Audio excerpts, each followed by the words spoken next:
Assalamualaikum warahmatullahi wabarakatuh. Jadi muka surat 10 dan bawah tu lah. Bawah tu bermula dekat dan sifat yang pertama. Yang pertama daripada 20 sifat. Hak disusun oleh Asy'ari dan juga Al-Mansur Maturidi. Gapo dia? Daripada segala sifat ini, hak pertama tu dinamakan sifat nafsiyah. Apa makna nafsiyah? Nafsiyah maknanya nisbah kepada diri, nafsu, pada diri. Dengan makna diri Tuhan tu zat. Kerana tiada melazimkan ia apa namanya Allah tu melainkan akan zat. Jadi kalau kita ada kata Allah tu adalah zat. Sebab dia bersifat dengan sifat nafsiyah. Dan kita ada kata atau kita duk belajar sifat nafsiyah ni adalah sifat diri. Sifat diri. Diri Allah. Maka diri Allah ni nama dia zat. Jadi sifat nafsiyah ni hanyalah nak menyatakan zat. Lah gitu. Bukan nak menyatakan sifat. Lah gitu. Dan yang 5 kemudian daripada wujud tu sifat salbiyah. Gapo dia sifat salbiyah ni? Dan makna salbi itu nafi. Nafi ni makna tidak. Kita nak tolak kalau ada mari sifat Tuhan tu sebagaimana sifat salbiyah ni, maka kita kena tolak. Tak betul tu sifat tu. Umpamanya kita kata sifat kidal.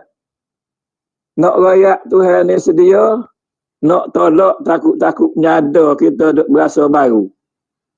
Baru ni apabila Tuhan ni ada bermula daripada tak ada, maka baru. Jadi Tuhan tidak gitu. Tuhan ni ada tidak bermula dengan tak ada. Dah gitu.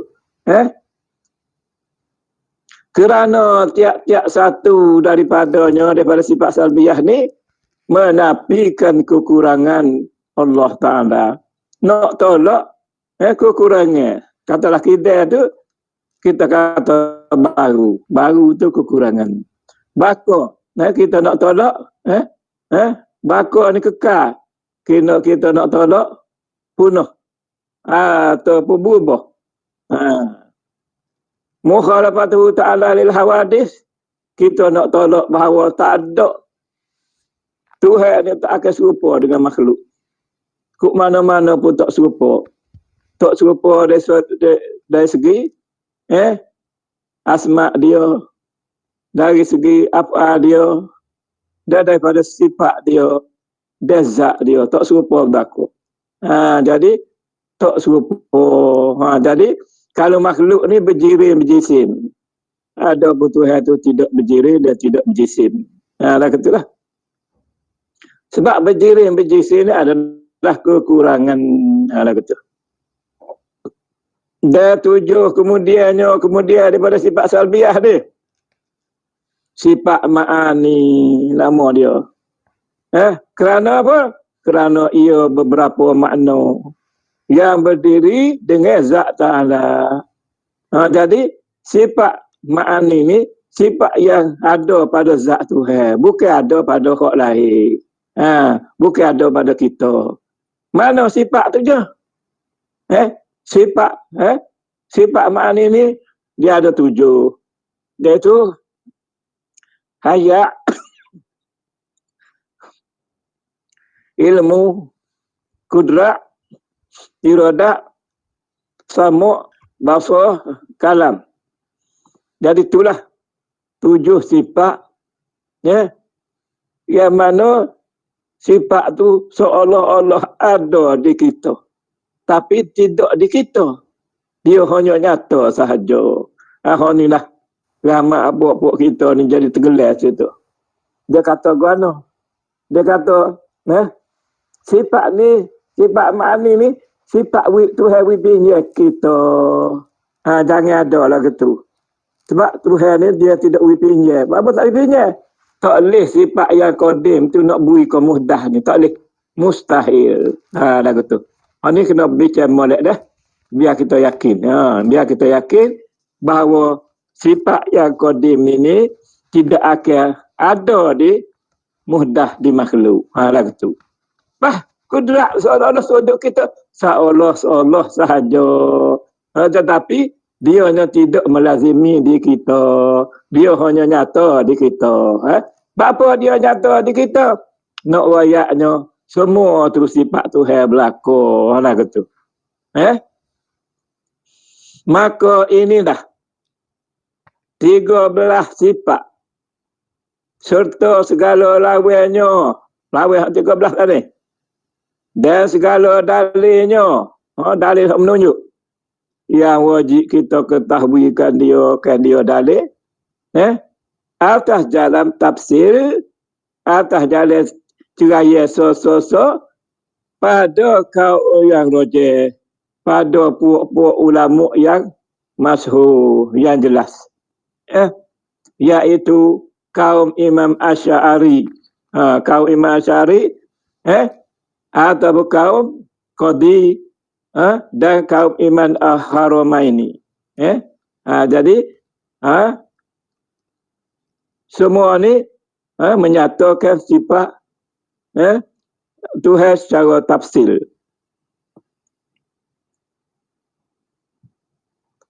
Bahawa segala yang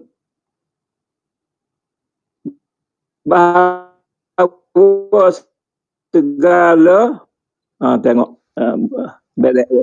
sifat yang wajib diketahui atas jalan tafsir itu 20 sifat dengan ditambah maknawiyah 7.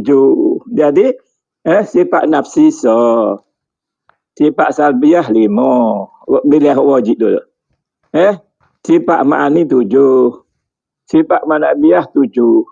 Jadi jumlahnya 20 yang wajib. Pas lawan dia tu 20 yang mustahil. Dan 1 yang harus. Lah gitulah. Cara umumnya. Dengan ditambah sifat manabiyah yang 7 dan menjalani atas sifat ni. 7 ni dia terak oleh Syekh Sanusi. Dia terak cara panjang lebar dari Syekh Sanusi di dalam akidah Matan Ummul Barahim. Ini kitab Ummul Barahim ni kitab dia. Dalam kitab ni dia bahas secara panjang lebar, secara jelas dah. Dan ini kaul ialah yang masyhur sekarang ini. Jadi kaul ni masyhur. Apa masyhur? Kita tak kata sifat 13. Kita kata ngaji sifat 20. Jadi sehonya ngaji sifat 20. Jadi hak 20 ni kita ambil daripada Maturidi ataupun Sanusi. Jadi maknanya kita ambil daripada dia tu kita buat bicara supaya lengkap. Makna tidak ada kekeliruan. Daripada sifat ma'ani dan manawiyah. Tapi kalau boleh sifat ma'ani saja 13 pun memadai. Tapi jangan menidok ke sifat manawiyah lah. Yang 7 tu. Dan yang 7. Apa dia? Yang pertama, kaunuhu ta'ala qadiran. Artinya keadaan Allah Ta'ala yang kuasa. Dan mustahil. Dan sesuatu kelakuan yang menengahi antara maujud dan makdum. Yang lazim ia jika kudrat pada kaul yang kedua. Jadi kudrat ni kita faham, Tuhan bagi kepahaman kepada kita, dia tu antara ada dengan tak ada. Tetapi kita praktik sifat kudrat ni apabila ada gerak dan diam. Gerak benda tu menunjukkan kudrat. Dan dia benda tu menunjukkan kudrat juga. Gerak dan diam tu menunjukkan kudrat Allah Ta'ala. Lagu tu. Dan mustahil keadaannya yang lemah. Jadi mustahil maknanya akal kita tak terima mengatakan Tuhan ni lemah. Lagu mana lemah? Bila Tuhan bagi kudrat tu kita. Dia beri kita sikit. Maka hak duduk kita tu tak ada dia. Bila tak ada dia kok lemah dah dianya. Jadi jangan lagu tu salah. Tuhan dia tidak beri kudrat dia kepada kita. Dia hanya menyatakan muzhar, menyatakan kudrat dia di kita. Sebab apa? Sebab sifat ma'ani ni ialah sifat yang maujudat, sifat yang bahasa ada yang boleh kelih di makhluk. Lagu tu.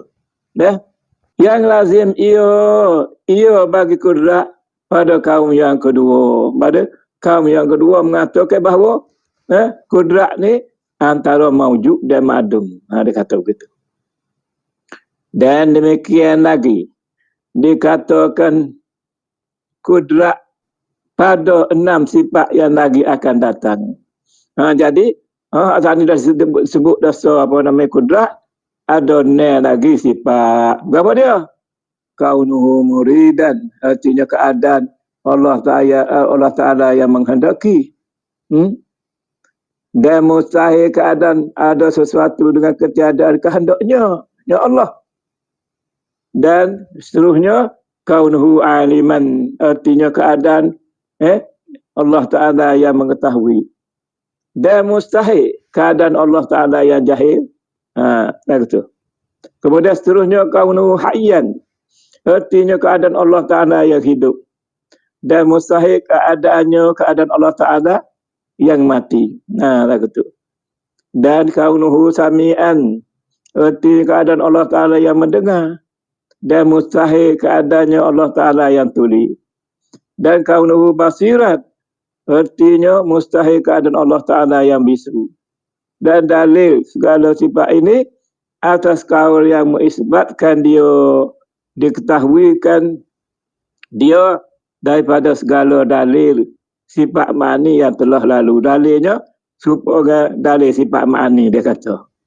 Cuma manawiyah ni sifat ma'nawiyah ni nak wayak diri zat. Sifat ma'ani tu menyatakan sifat atau dipanggil musdar. Sifat sifat Tuhan. Lagu tu. Dan segala sifat dinamakan sifat ma'nawiyah, nisbah kepada ma'ani. Sifat ma'nawiyah pun dinisbahkan juga pada sifat ma'ani juga. Kerana bahawasanya segala sifat itu melazimkan sifat ma'ani. Jadi kalau dia kudrat, nyata Tuhan itu kudrat kuasa, maknanya menunjukkan Tuhan yang kuasa. Diri dia tu yang kuasa.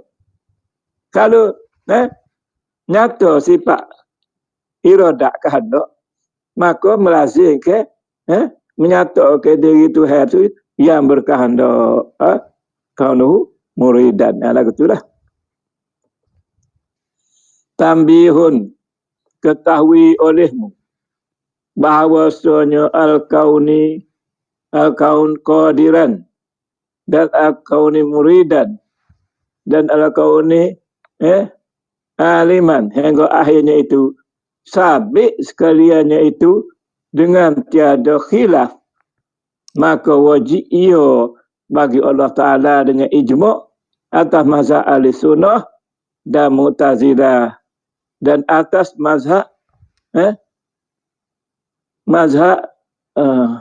ulama yang menyatakan ahwal dan ulama yang menafikan ahwal. Jadi semua ulama setuju belaka tu.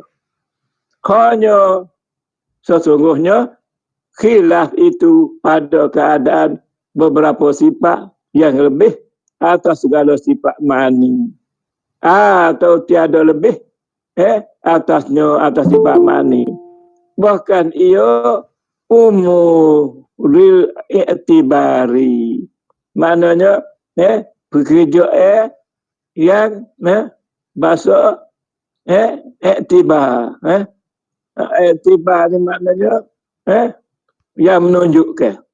Jadi kalau bahasa sepakat tadi dah, kalau bahasa kuasa nyata digerak dengan dia tu, kalau berkehendak jadi hak apa nama ni gerak dia tu kerana ada kehendak lah gitulah.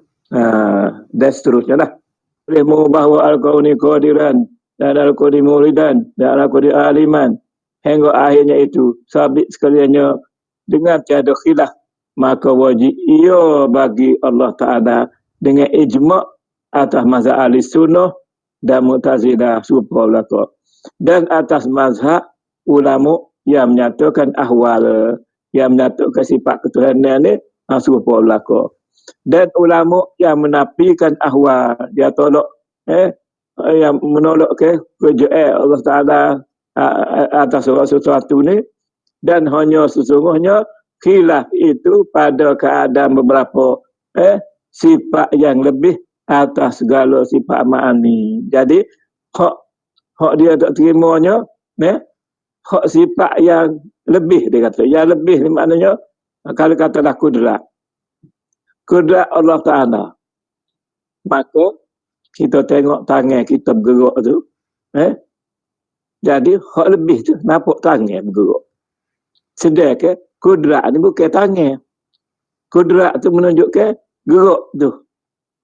Kalau kita tak faham maknanya situ sesaknya. Jadi gerak tu. Gerak tu menunjukkan ada, gerak tu menunjukkan ada kudrat. Ada dia tu menunjukkan tak nyata kudrat. Jadi kudrat ni antara, sebab tu dia kata antara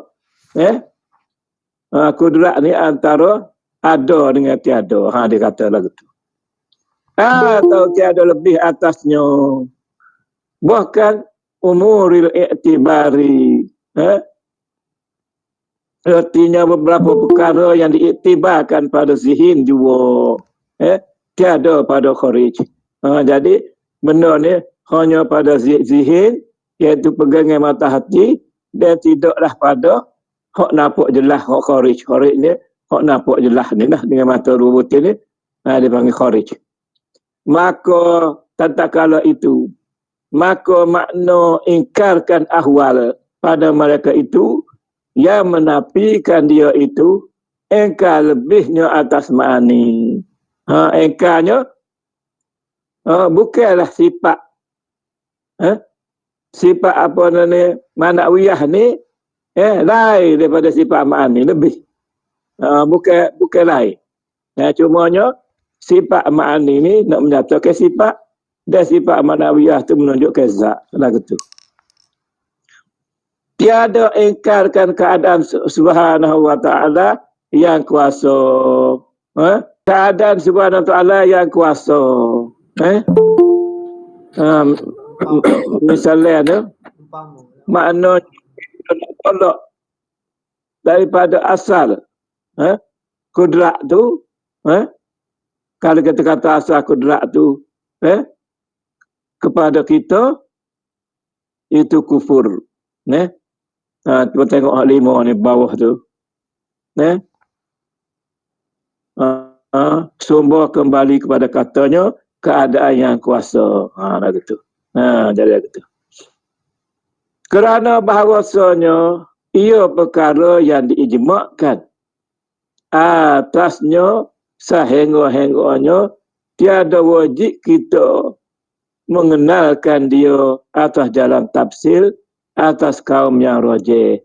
Jadi sifat manawiyah ni tidaklah menghendaki kita ni menghuraikan sifat manawiyah tu secara detail tafsir atas kaum yang rajih. Sebab apa? Nak rayak guana dezak ke? Cuma kita boleh rayak sifat je lah. Dan wajib beriman dengan dia, tetapi tak boleh tolak, kena beriman. Kata. Kerana ia setengah daripada segala perkara kesempurnaan. Kerana sifat itulah yang menunjukkan kesempurnaan Allah Ta'ala.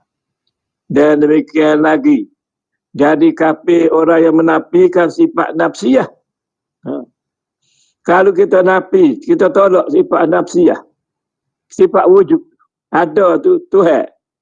Kita kata, wujud ni, kita pun wujud juga. Tuhan pun wujud juga. Jadi kalau lagu tu, jadi dua wujud. Apabila jadi dua wujud, maka tidak wahdaniyah lah Tuhan tu. Apabila tidak wahdaniyah, kemungkinan kalau kita tak kerti jatuh kafir. Lagu tu je lah. Atau sesuatu daripada sifat salbiyah. Teko ia akan baharu. Begitu juga kita nak menafikan sifat Tuhan ni baru. Hak lima sifat salbiyah tu nak menafikan Tuhan ni tidak gitu. Lagu mana tu? Iaitu sifat kida bako mukhalafatu ta'ala al-hawadith qiyamu ta'ala min nafsih wahdaniyah. Jadi lima sifat tu sifat salbiyah nak tolak barang yang tidak patut bagi Allah Ta'ala. Atau keadaannya makhluk atau sok ia pada sedianya dan baharunya. Jadi sifat salbiyah ni nak jaga supaya kita tidak ada syok. Syok ni sama banyak. Percaya dengan tak percaya. 50-50. Hak naknya dari segi akidah ni kita yakin iaitu percaya 100%. Jangan ada percaya 80%, kafir juga. Sebab apa? Sebab kalau percaya 80%, dia panggil zon. Zon ni pun kafir juga. Apa tak lagi waham. Hak korang percaya dia. Tak boleh. Tak gitu. Adapun orang yang menafikan sifat ma'ani seperti Mu'tazilah yang berkata mereka itu tiada bagi zat itu sifat ma'ani. Orang Mu'tazilah dia kata tak ada sifat ma'ani itu. Apa? Bahkan Allah Ta'ala itu qadiran dengan zatnya dan muridan dengan zatnya. Tiada jadi ia kafir tetapi jadi fasik. Kalau ada pemahaman lagu tu jadi fasik. Fasik di mana punah. Punah lagu tu lah. Dan mubtadi tertolak. Malaikat jika menafi akan ma'ani. Kalau dia tolak ma'ani serta menisbatkan lawannya lawan ma'ani, maka jadi kafir wal iyazubillah. Dan menjalani kaum qadhi. Kita berhenti situ dulu.